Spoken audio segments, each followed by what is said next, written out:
जब एक रानी की नियति और कामनाएं टकराती हैं तो वो एक ऐसे राक्षस से मुलाकात करती है जो उसे एक अलग दुनिया में ले जाता है।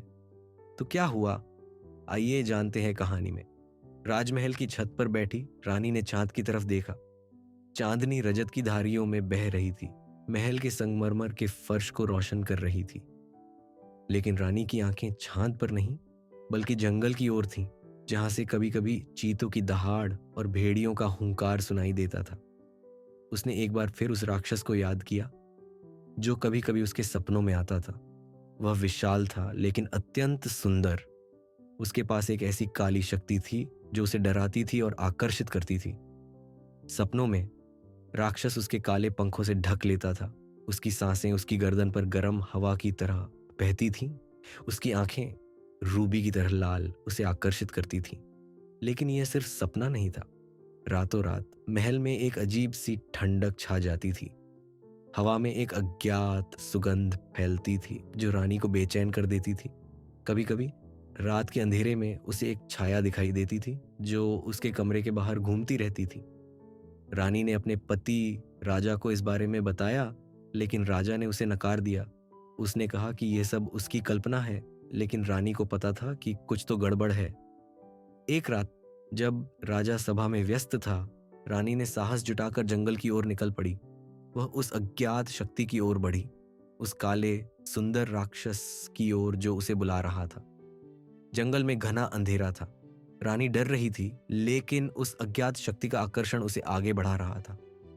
अचानक उसने एक पेड़ के पीछे एक आकृति देखी। वह विशाल था, काला लेकिन अत्यंत सुंदर। उसके पास एक ऐसी काली शक्ति थी जो उसे डराती थी और आकर्षित करती थी। वह राक्षस था। राक्षस ने रानी को देखा और मुस्कुराया। उसकी मुस्कान में एक अजीब सी मोहकता थी जो रानी को आकर्षित कर रही थी।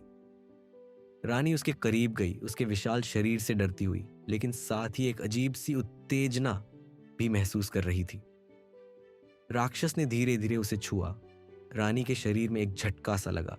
वह डर गई थी, लेकिन साथ ही एक अजीब सी उत्तेजना भी महसूस कर रही थी।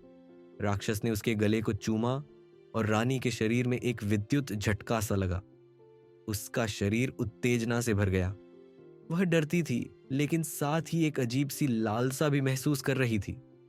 राक्षस ने उसके कानों में फुसफुसाया, तुम डरो मत रानी, मैं तुम्हें कोई नुकसान नहीं पहुंचाऊंगा। उसकी आवाज में एक अजीब सा जादू था जो रानी को मोहित कर रहा था। राक्षस ने रानी को अपने काले पंखों से ढक लिया। रानी ने अपनी आंखें बंद कर लीं।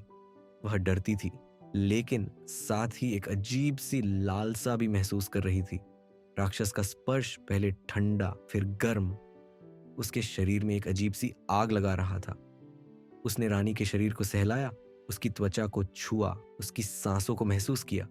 रानी के शरीर में एक अजीब सी उत्तेजना दौड़ रही थी। वह चाहती थी कि वह उसे और छुए और गहराई से छुए। राक्षस ने धीरे धीरे अपने होठों को उसके गले पर रखा, फिर उसके कानों पर, फिर उसके बालों पर। रानी का शरीर उत्तेजना से भर गया। वह चाहती थी कि वह उसे किस करे, गहराई से, जुनूनी तरीके से।